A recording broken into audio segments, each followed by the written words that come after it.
Thank you very much, and thank you everyone for tuning in. Thank you Francisco, Miguel, and all of your colleagues for organizing this impressive event at such short notice. So my name is Josh Polchar. I'm a strategic foresight analyst and practitioner at the OECD. And we're going to have what will hopefully be an enjoyable and interactive session. And I hope to give you something to take away with you too. Now, as a warm-up exercise, and just in case a few people are still coming in, I'd like you to take a moment to consider the question that I've put up on the screen. And I'll give you a couple of minutes to put your answer in the chat window. And this will also give you the chance to open the chat window because you will be needing it throughout the presentation this evening. So what have you personally learned since the start of COVID-19 pandemic that you would have never believed 6 months ago? So over to you, and I'll give you a moment more just to have some reflections and type those into the chat box. So we have a first response in, and someone has commented on how resilient they are. Well, that's already great news.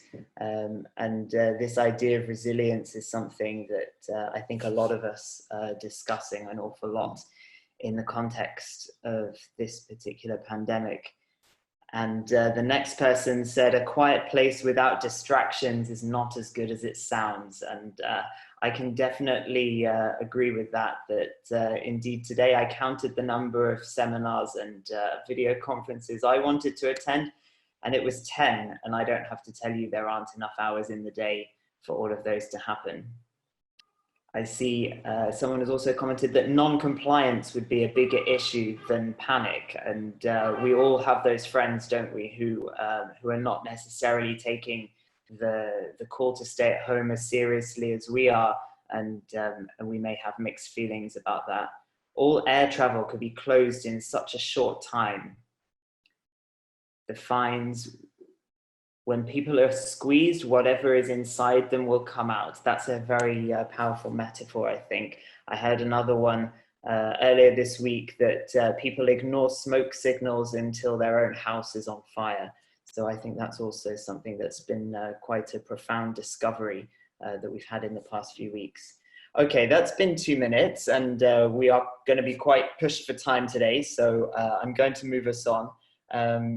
But before we go into the main substance of today's discussion, I just want to pause for a moment.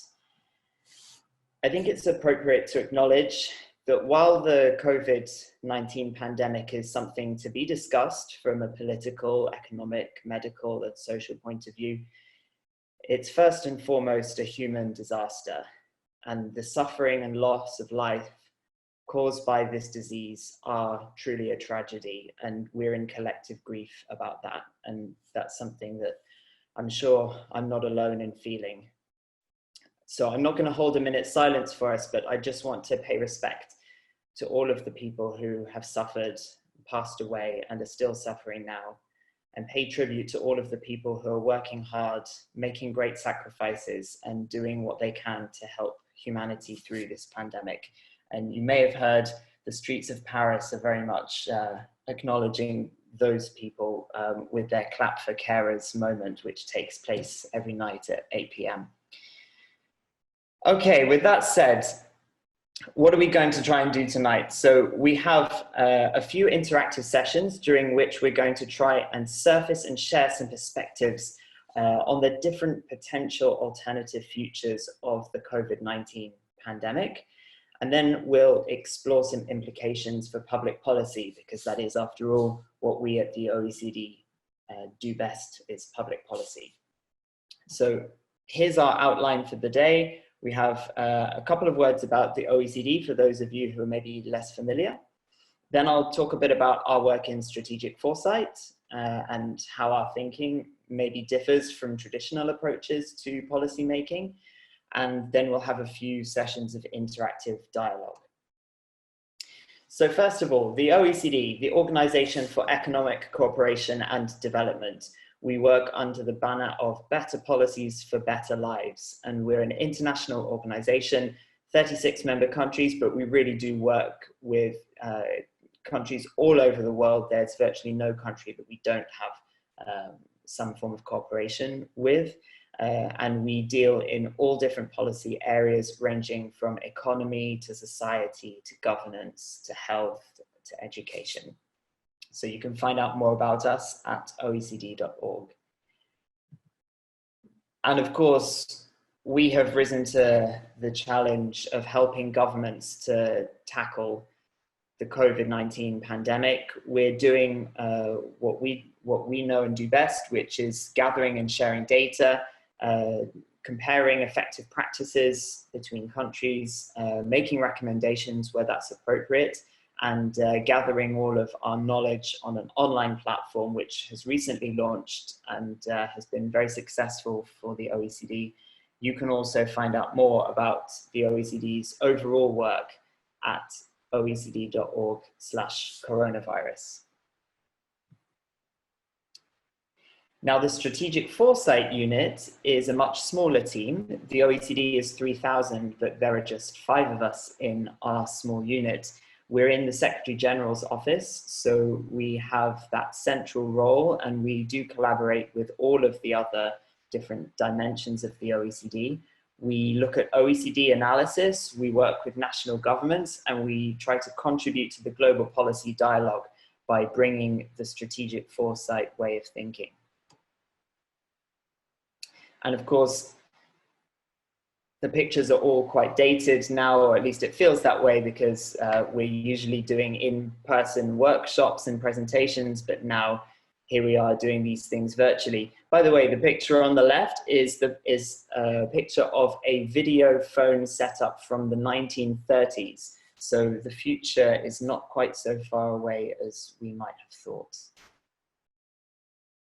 So here's what we believe. Strategic foresight is a disciplined and systematic approach to thinking about the future to inform decision-making today.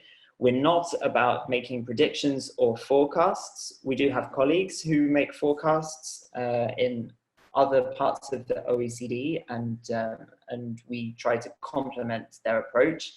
And what we're doing is exploring and preparing for alternative plausible futures. So policymakers generally come to us to help them with strategic foresight because they want to better anticipate challenges ahead, they want to innovate in their policies, and they want to make their organizations future fit. And we say that this is an essential part of good judgment, because good judgment is about having an awareness of what's going on around you, what you can do about it, and why it matters. And this is paraphrased from the work of Sir Geoffrey Vickers, who was a minister in Sir Winston Churchill's war cabinet, and went on to do a lot of study on the art of good judgment. All of these things, emerging issues, actions to prepare, purpose and goals, require an appreciation of the future. But what they don't require is the ability to correctly predict the future, which is not something that we try to do in strategic foresight. We also don't try to gauge probability, because we believe that there is value in considering not just what probably will happen, but also what probably won't, but only might happen, because you can still learn something from it. So of course, the COVID-19 pandemic really is a moment for us to leap into action and do what we're used to doing every day, which is coping with uncertainty and navigating complexity. So that's a bit of background, and now we're going to move on to the interactive dialogue part of today's session. So a first concept that we like to use in strategic foresight is this idea that we're trying to navigate our way into the future, and that there are multiple ways to think of the future, and we're trying to map our way into it. And one way we can do that is thinking, well, where do we want to end up?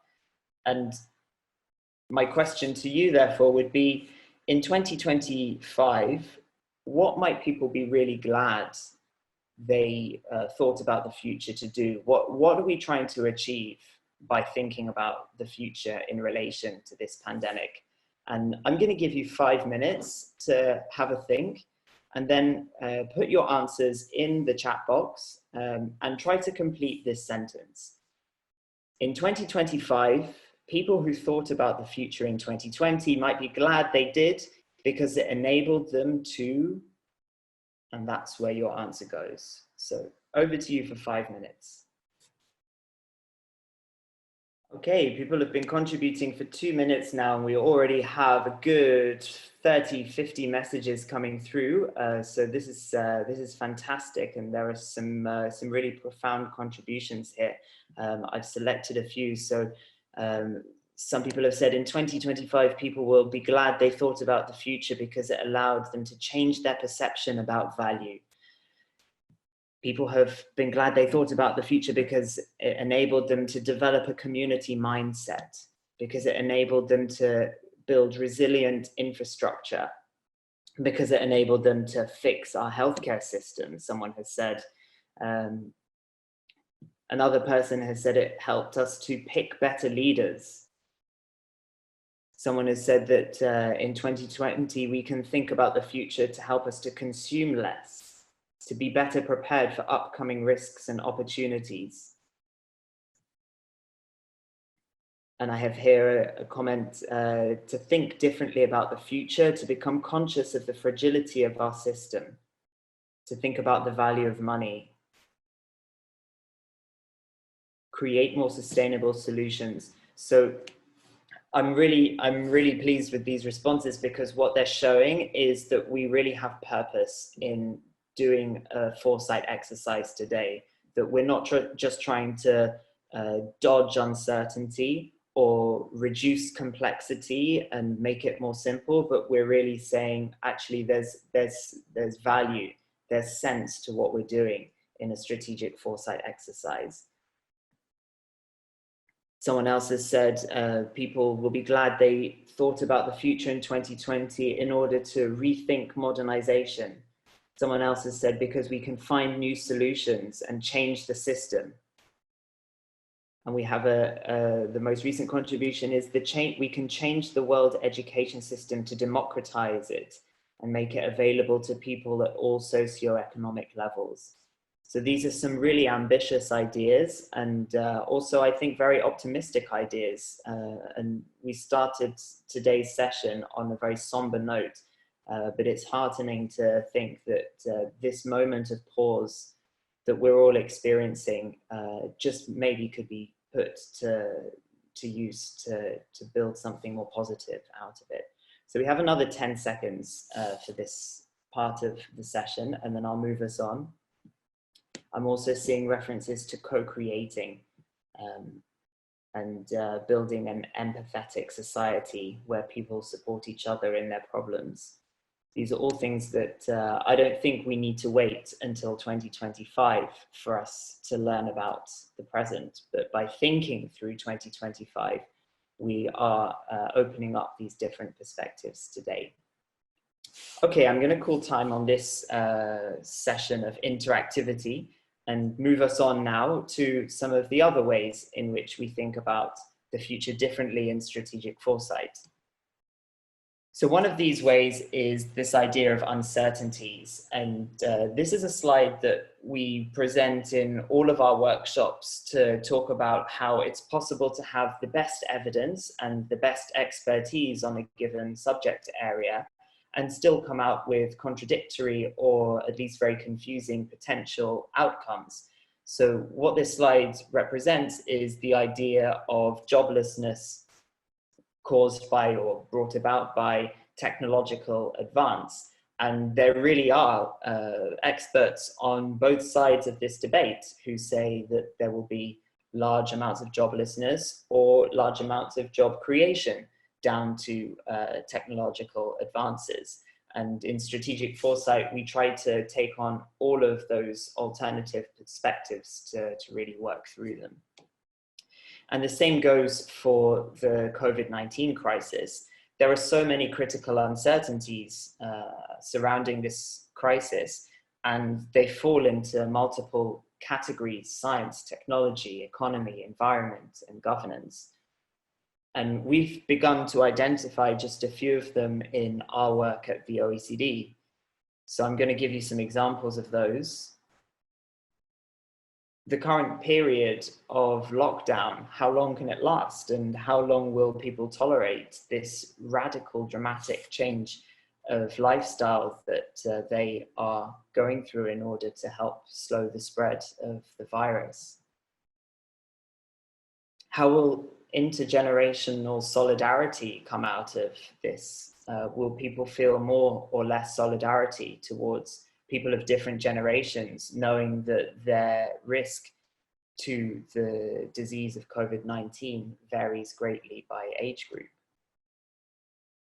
What will become of our economy when we know that the people who are helping to keep our economies going and keep our countries functioning, frontline healthcare workers, people working in supermarkets, people collecting rubbish and so on, tend to be those who are disproportionately at the lower paid end of our labor forces? How will people's confidence in science and technology emerge from this crisis when we know that science is doing so much to help us tackle this crisis, but there's also a great deal of spread of misinformation and fake news? What will become of the governance and geopolitics of our world when we know that different countries have responded to this crisis in very different ways, and that could have significant impacts on their hard and soft power in years to come? So now we move on to another set of interactive dialogue questions for you. And what I want to get out of this session and hear from you is, what do you think are some of the emerging uncertainties already in the present? And again, it's a slide that we use in all of our pre-COVID presentations when we talk about the world of Nokia versus the iPhone, when Nokia was the top manufacturer of mobile phones, and there was already another future emerging that they may have missed. And it's a similar case in this current pandemic. I've said to a few people that you don't need a crystal ball necessarily to see the future of the COVID pandemic. You just need to look to other countries and see what's happening there, because the future is already emerging all around us. So that suggests that there may be things that we're spotting and that we're failing to spot, and that policymakers may be missing. So my next question to you is, in 2025, what will we wish we had spotted in 2020? And again, I'm going to give you 5 minutes in the chat to put in an answer that will fill the sentence of, in 2025, people might look back at 2020 and wish they'd spotted your answer. So 5 minutes are on the clock, and I invite you to use the chat to share an idea of what we call in strategic foresight a weak signal, something emerging today that could become much more impactful in the future.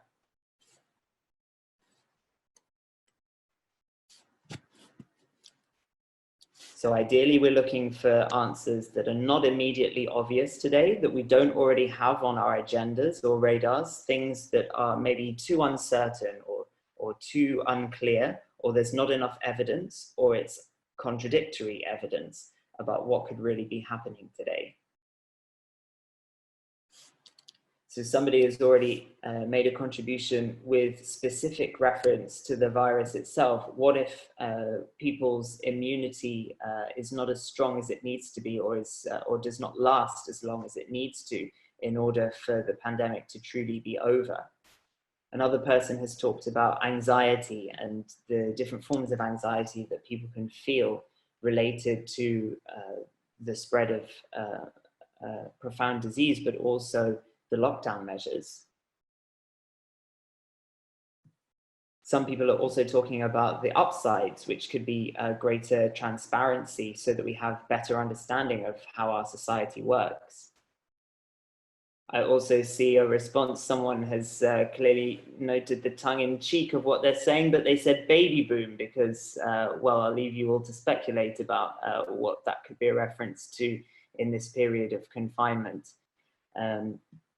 What else might we wish we'd spotted better in 2020 that's not so obvious to us? The changing importance of political leadership today. There's a reference here to urbanization. We're all, most of us, confined to our apartments, to our homes, and many of us do live in cities, but of course, in this period, it doesn't really matter where you're calling in from. And I'm sure we've also got friends and family who have moved out to the countryside to ride out this, this turbulent period. Someone is also referring to privacy and how there may be a trade-off between privacy and our ability to effectively tackle a pandemic.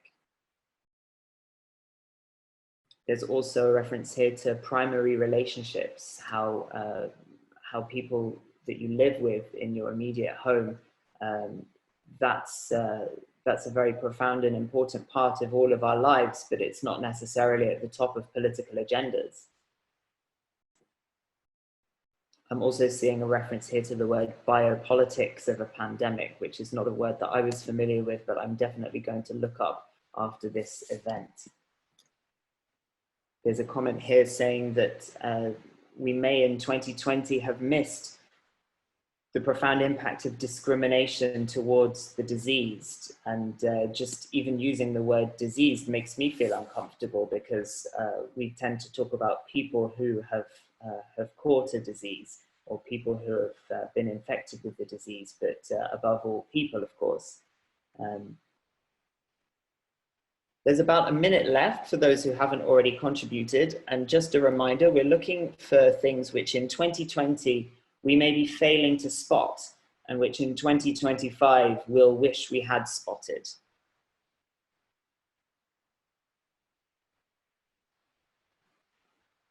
So someone is also suggesting the possibility of biological war, which is not something that we've seen on a broad scale, but there may be questions posed by this session about that as a result of what we're going through. The use of water, of course, that could be a very closely interrelated system that we don't immediately make the connection with the current crisis, but could indeed be very profound in the future.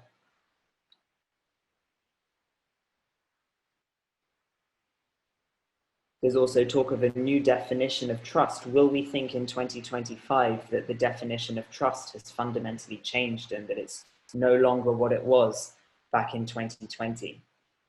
And that's a good moment for me to close this round of discussion, and because it's also a reference to how in 2025 there may be a new normal. And this is another way in which we like to think about the future differently in strategic foresight.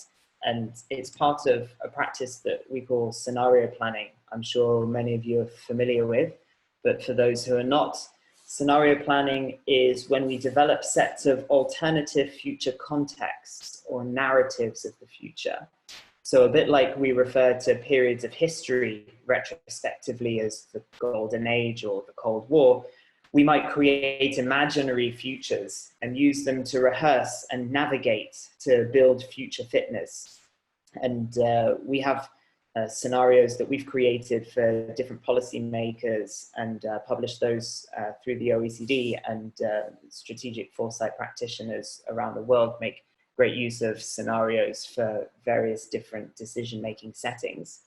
Now, we don't have time to develop a set of scenarios for ourselves today, but we can start thinking, well, how might the new normal be very different from the way we lived our lives before the COVID-19 pandemic?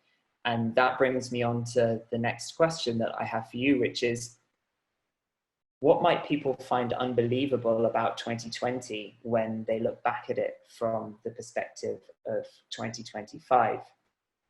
In other words, complete this sentence in 5 minutes. You know the protocol now, the clock has started.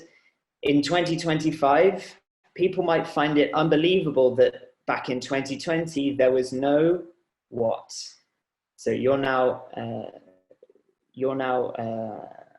have the floor to use the chat and share an idea of how you think maybe there could be a new normal in 2025 compared to 2020.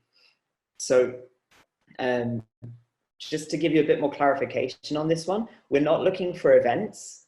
We're looking for the way the world works in 2025 and what's different about it, and how people might look back on the year 2020 and think, wow, things were really different back then. I can't believe they didn't have something that you're going to contribute.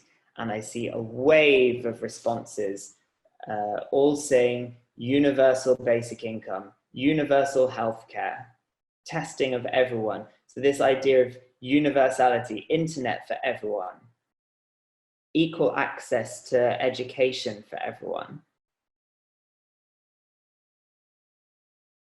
So I think that's a really striking beginning to our conversation, that so many people are talking about universality and ideas which tap into solidarity. And this brings us right back to the contributions you made to the conversation right at the beginning, where we were talking about new possibilities that are being opened up and changes in mindset and community values that may be emerging as a result of this crisis. And this is definitely making me feel optimistic about the way we all think of the future. We have some comic answers as well, that people will look back to 2020 and can't believe there was no toilet paper available. And I'm sure we've all seen our own variants of that phenomenon occurring. We also have some people talking about things going back to the way they were in 2025. So one person has said in 2025, people might find it unbelievable that in 2020 there was no physical distancing. Well, I suppose that's a continuation of the way things are right now.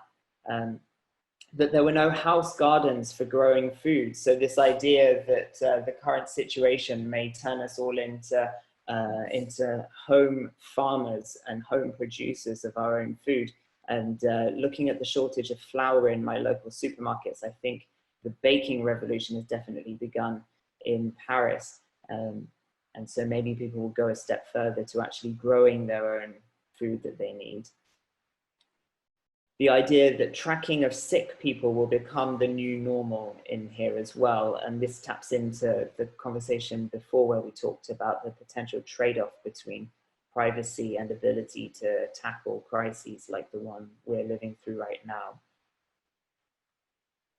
Another more optimistic contribution here is that people in 2025 might find it hard to believe that there was no social power against the government in 2020 from that person's perspective. So that's another idea that there could be fundamentally changed legitimacy mechanisms in our public governance. So we have about another minute for this round of contributions. We have more people talking about green gardens at home, people saying that in 2020 it would be amazing that there's no sustainable growth, whereas in 2025 there might be. Another suggestion of things going back to normal, traveling in your own city could become normal once again. I certainly hope it will.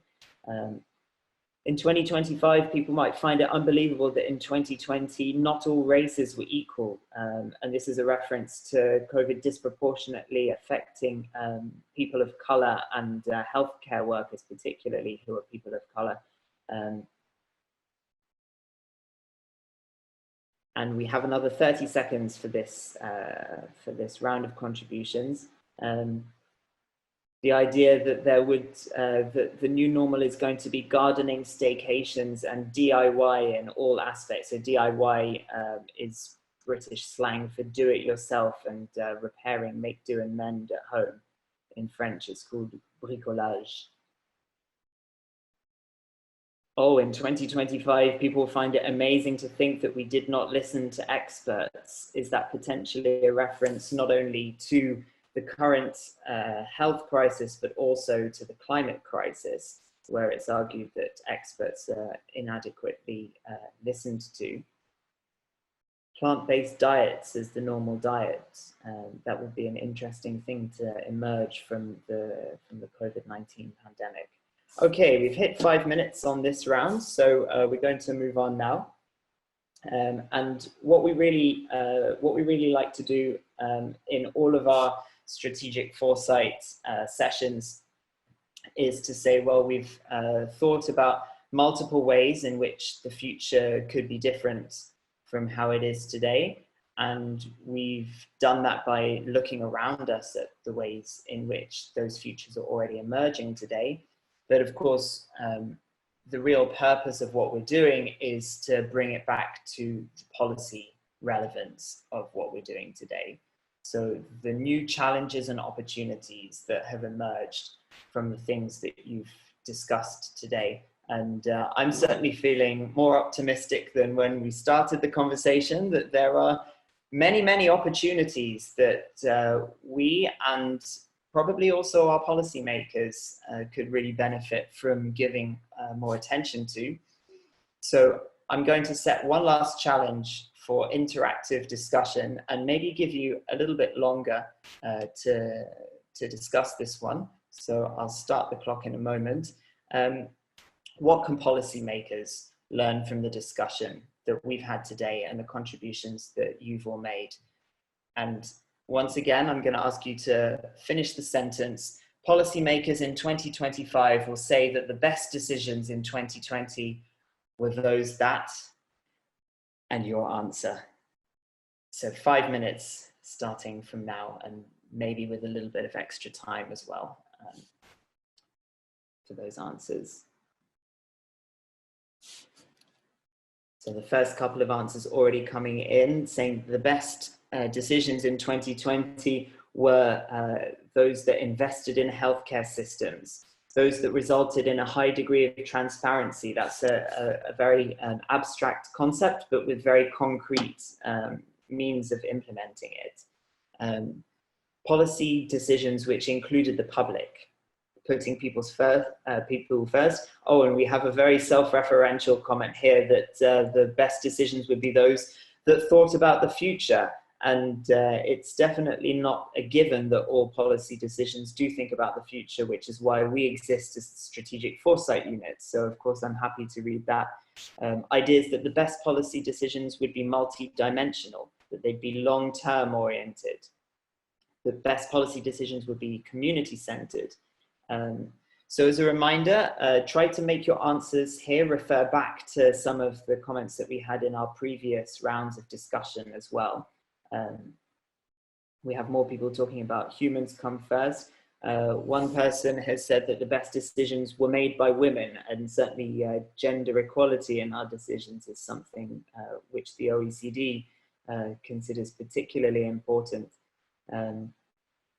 That the best decisions use the creativity of an interdisciplinary team instead of just managers. And that's something that we definitely seek to do in strategic foresight when we run our workshops and we use the future as a space where everyone has something to contribute. The best decisions brought science closer to decision makers. And this is a really powerful contribution, I think, because it talks about this interface, how sometimes we're all speaking different languages in our different disciplines. And it's really important for us to learn to communicate in each other's languages. And sometimes the future can be the space in which we do that because none of us have been there.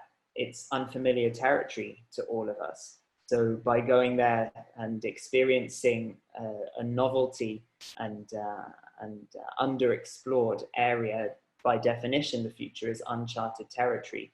We can learn to better communicate with each other in the present. Listening to all opinions, especially those based on evidence and judgment of experts. And of course, expertise is something which people have in many different domains. And in the future, we are we are all equal in that none of us have been there. We also have this idea that the best decisions in 2020 will respect people's autonomy to make their own decisions about how to live their own lives, which is an interesting thing to be saying at a time when we need, when collective solutions have never been more important. We have more references to transparency and also candor and the way in which messages are communicated. Policymakers in 2025 will say that the best decisions in 2020 were those that, according to one person, focus on education and the young. Decisions which promote global, agile collaboration. The best decisions in 2020 were those that, according to another person, made us think differently and took us as shareholders and users who are influenced by the ideas that are underway. And one more idea, policymakers will look back on 2020 and value most the decisions where they were courageous in times when they weren't sure. And I think strategic foresight also has a role to play there, because we can experience futures which may be uncomfortable to us and talk about things which may be unpleasant or even which go against the norms that we're used to, and get those out in the open and challenge our current way of thinking. Policymakers in 2025 will say that the best decisions in 2020 were those that learn from others. And I think in the case of the current situation, there's so much to learn from others. And definitely as someone working in the OECD, where multilateralism is at the core of what we do, and learning from each other is really central to the OECD way of doing things. I couldn't agree more with that proposition. So we're already slightly over for this set of contributions, but I'll give you another 30 seconds just to put a few more contributions in there. People in 2025 will say that the best decisions in 2020 that were those based on facts, not fear.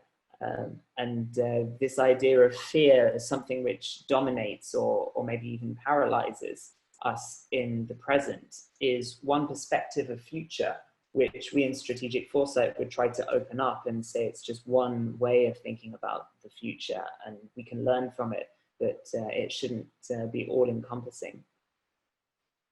Best decisions in 2020 were those that emphasized international cooperation, one person has said, and again, I have to agree with that. Decisions which put humans first. So this idea that well-being could and should be at the center of all of our policy decisions. Okay, so we've gone slightly over time for that contribution session, but there are still answers coming in. So I thank you all for those. It's really interesting to read all of the things that you're saying and you're contributing. Unfortunately, I do have to round off our interactive part of the seminar at that point. I'm going to say a few more words about the OECD and our strategic foresight program. These are some of the main ways in which we invite all of you to contact us and collaborate with us, particularly, of course, governments. We are all about engaging in dialogue, exploring policy issues, of course, sharing best practices, and we actually do deliver interventions for numerous national governments to help them to upgrade their practice of strategic foresight. We usually do that in the context of specific policy issues where we can really dive in and open up multiple alternative futures.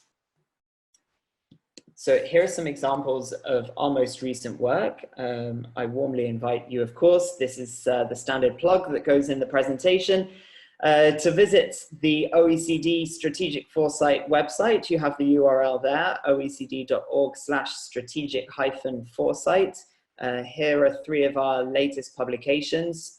We recently cooperated with the International Migration Division at the OECD to produce a report on making migration and integration policies future ready. And you have a set of alternative scenarios that are not widely predicted, but could be very impactful for migration and integration policymakers in there.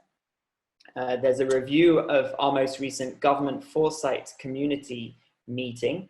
And if any of you in the audience are people who work in strategic foresight within a national administration, I particularly invite you to get in touch with us afterwards, because we host a community of experienced government foresight experts who meet once a year, either at the OECD or probably this year virtually, to discuss effective practice. And we have a report on strategic foresight for better policies, which talks about some of the ways in which governments have really been making great progress in increasing their futures thinking capacity. So you can all do something following today's presentation to increase your use of strategic foresight in the work that you do by following some of the questions that I asked in the interactive dialogue today. So this is what I was really trying to get at with those questions. What are the visions of success that are underlying the way in which your organization works? What are some of the signals of change that are emerging in the present and which could have huge impact and consequence on the way you do business in the future? How might the new normal be totally different from business as usual? What are those scenarios, those alternative plausible contexts that you might have to live with in the future? And of course, most importantly, what are the potential implications of all of these alternative futures for decision-making today? So we have a few more minutes. We have time now for some questions. So I'd like you to switch over now. There's a chat box at the bottom that you've been using so far, but we also have a Q&A box, which I now invite you to open up. And if you have any questions for me, I also see a question in the chat box. How can you contact me? Here is our email address for the Foresight unit, and we'll be checking this regularly. This is the address foresight@oecd.org, and you have the URL of our website there as well, which showcases all of our work. So thank you all so much for your contribution to the interactive parts of today. There have been so many responses to each of the questions, so it's fantastic to have people so engaged, because I know that this format of video conference is sometimes a little bit challenging, and keeping your focus is not always quite as easy as it might be if I was here in person with you.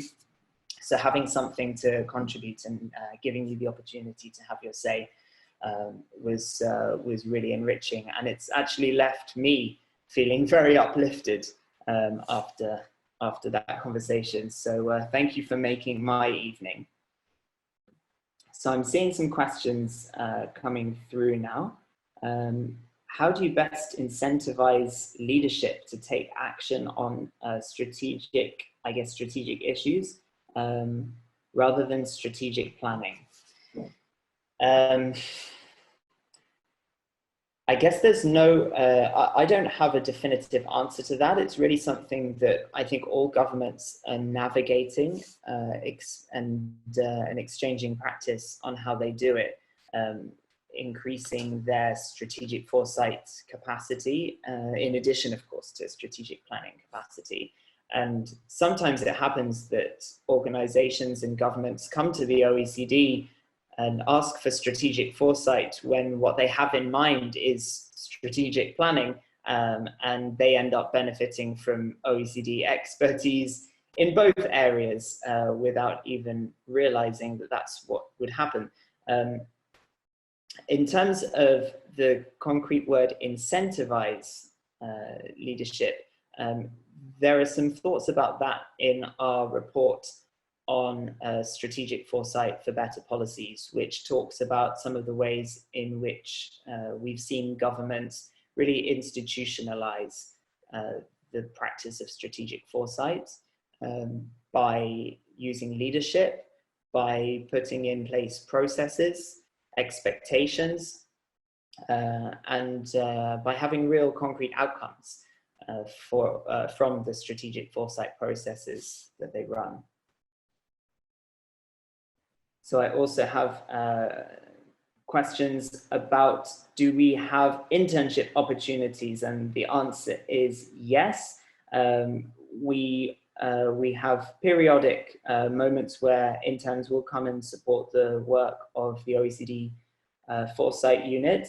I guess the first thing I should say is that the OECD offers a broader, comprehensive internship program, and I would always invite you to find out more information about that through the OECD website.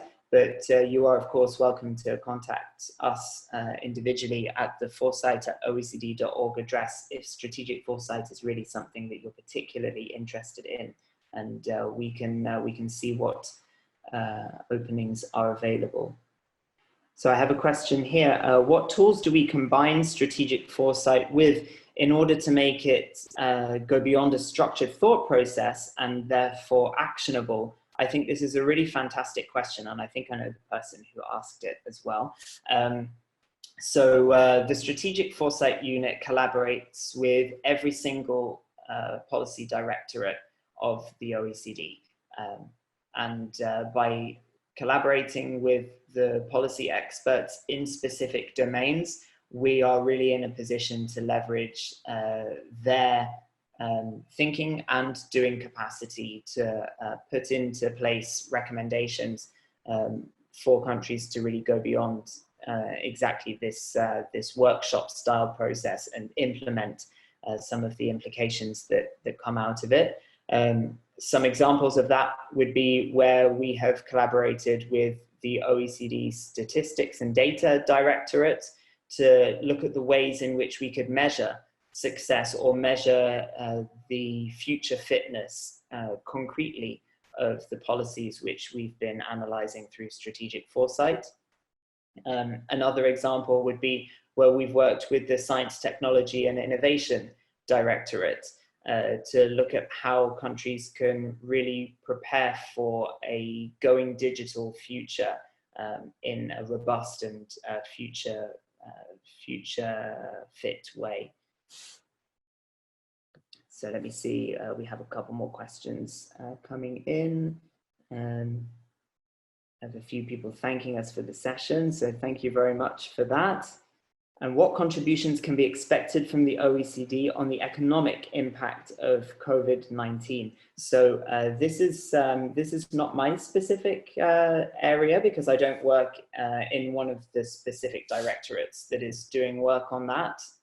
However, I would invite you to go to the OECD coronavirus hub, which is on our website, oecd.org/coronavirus, and there you'll find more information about the OECD work in that stream, not just about the economic consequences, but also in the public health domain and many more.